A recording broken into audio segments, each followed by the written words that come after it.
Aujourd'hui, parlons lâcher prise. Cette notion qui est plutôt à la mode, qu'on peut retrouver dans nos conversations courantes, où il arrive qu'on va dire ah bah ça c'est parce que je lâche pas assez prise, ou bah je devrais lâcher prise pour. Mais finalement, connaît-on vraiment la notion de lâcher prise? Le lâcher prise est une notion qui a été, comme qui dirait, importée d'Inde en Occident dans les années 1970. La première notion de lâcher prise se trouve dans des écrits sacrés de l'Inde, le livre fondateur du yoga. Dans ces textes, nous découvrons la notion d'attachement et l'invitation à l'abandon de soi, à se déposer pour atteindre l'état de yoga. La souffrance que nous ressentons dans notre quotidien naît de notre désir de contrôler ce qui ne peut l'être, la vie et la nature même des choses qui évoluent en chaque instant et ne peuvent être figées. Ainsi, le lâcher-prise est un renoncement à l'illusion de la toute-puissance et du contrôle absolu. Nous retrouvons ainsi aussi la définition dans le dictionnaire qui est le moyen de libération psychologique consistant à se détacher du désir de maîtrise. Ok, se détacher du désir de maîtrise et l'abandon de soi, mais ça ne veut pas forcément dire rester passif. Le principe de lâcher prise, c'est en fait le juste équilibre entre laisser aller ce que nous ne contrôlons pas et tenir bon pour ce qui est important pour nous. C'est à chaque instant faire le choix de laisser aller ou de se maintenir dans ses actions pour se sentir bien. Alors, comment appliquer ce lâcher-prise dans notre quotidien? Je vous propose 5 clés importantes pour justement lâcher prise. Première clé, prendre conscience que rien n'est permanent. Tout est en perpétuelle évolution. Nous sommes constamment en évolution. La nature, la vie autour de nous est constamment en évolution.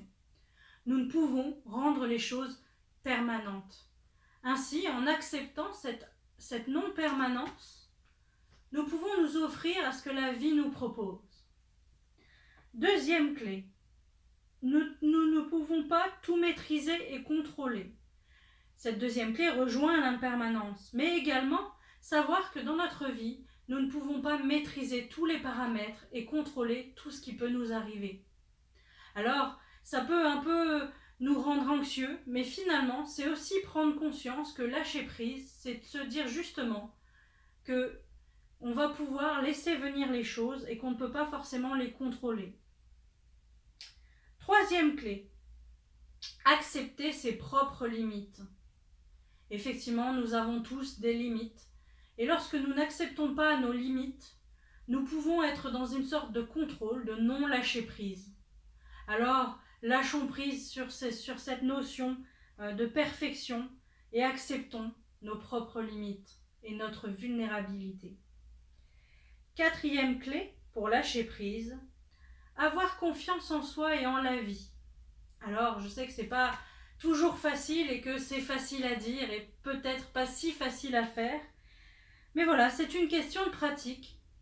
On peut s'entraîner à faire de plus en plus confiance en la vie et aussi prendre confiance en soi.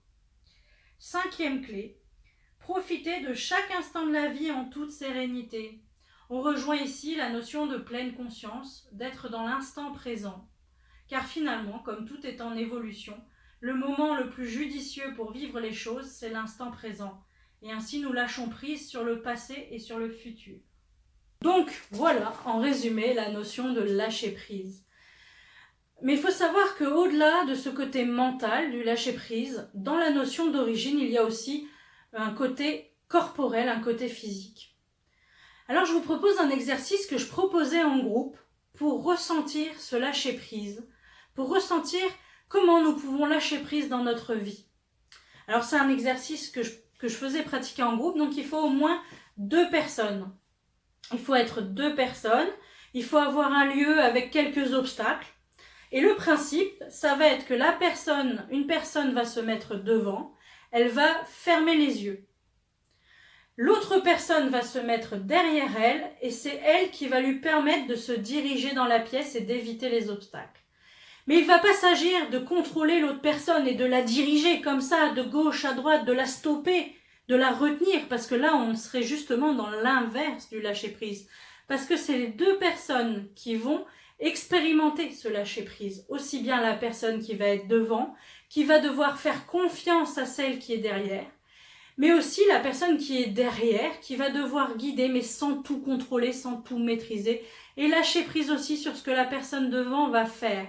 Car c'est un peu ça finalement. À la fois, nous sommes cette personne devant, face à la vie, où la vie nous met des choses sur notre passage, parfois on le vit comme des obstacles, et c'est là qu'on doit apprendre à lâcher prise. Mais on peut être aussi dans le contrôle des autres, et c'est un autre type de lâcher prise. Et donc on se retrouve ici, dans cet exercice, dans les deux notions. Je lâche prise face à ce qui se passe dans la vie, et je lâche prise du contrôle que je peux avoir sur les autres. Donc dans l'exercice, vous avez la personne qui est devant, qui ferme les yeux, la personne qui est derrière, qui va guider, mais elle va guider par des codes. Elle ne va pas, comme je l'ai dit, guider comme ça en tenant la personne. C'est une notion de code. Donc ce qu'elle va faire, c'est qu'elle se met derrière et au niveau des épaules, elle va mettre en place un code avec la personne qui est devant. Elle décide du code avant. Souvent, ce qu'on peut utiliser comme code, ça peut être par exemple de toucher l'épaule pour aller vers la droite quand on touche l'épaule à droite, de légèrement toucher l'épaule à gauche pour aller à gauche, de stopper en appuyant la main au centre, comme ça, ou encore, et la personne, elle avance tant que je stoppe pas. Il y a différentes façons de faire. On peut aussi dire, tant que j'appuie ma main, tu avances, et avec l'autre main, je vais te guider à gauche et à droite. Et si j'enlève ma main, tu stoppes. C'est à vous de trouver les codes, mais il s'agit bien ici simplement de guider, je guide. Et vous allez vous rendre compte que la personne qui est devant, quand vous guidez, vous avez envie quand même de contrôler ce qu'elle va faire pour justement lui éviter les obstacles. Mais finalement, vous allez vous rendre compte que parfois, elle va pas tout à fait comprendre le code. Et c'est là le lâcher prise pour celui qui est derrière. Et pour celui qui est devant, c'est d'apprendre à faire confiance à la personne qui est derrière et d'une certaine manière ainsi faire confiance à la vie. Voilà, c'est un exercice que je vous propose de tester avec une autre personne. Si vous voulez retrouver d'autres exercices, je vais vous en proposer justement. Vous pouvez retrouver ces exercices en vous abonnant à la newsletter Révèle tes potentiels. Vous retrouverez le lien pour vous abonner à cette newsletter. Voilà, donc je proposerai quelques exercices ce mois-ci. Et je vous invite, pour ceux qui le souhaitent, à rejoindre la communauté Révèle tes potentiels, où on fera un exercice ensemble avec les abonnés de cette communauté, de lâcher prise sur quelque chose dans notre vie actuellement où nous avons beaucoup de mal à aller vers ce lâcher prise. Nous nous sentons bloqués, nous n'arrivons pas forcément à avancer, et ensemble on va débloquer cette situation. Sur une situation, nous allons voir comment lâcher prise sur cette situation. N'hésitez pas aussi à vous abonner à la chaîne YouTube pour retrouver d'autres vidéos de développement personnel et spirituel. Et je vous invite, pour ceux qui le souhaitent, à rejoindre la communauté de co-développement personnel et spirituel Révèle tes potentiels.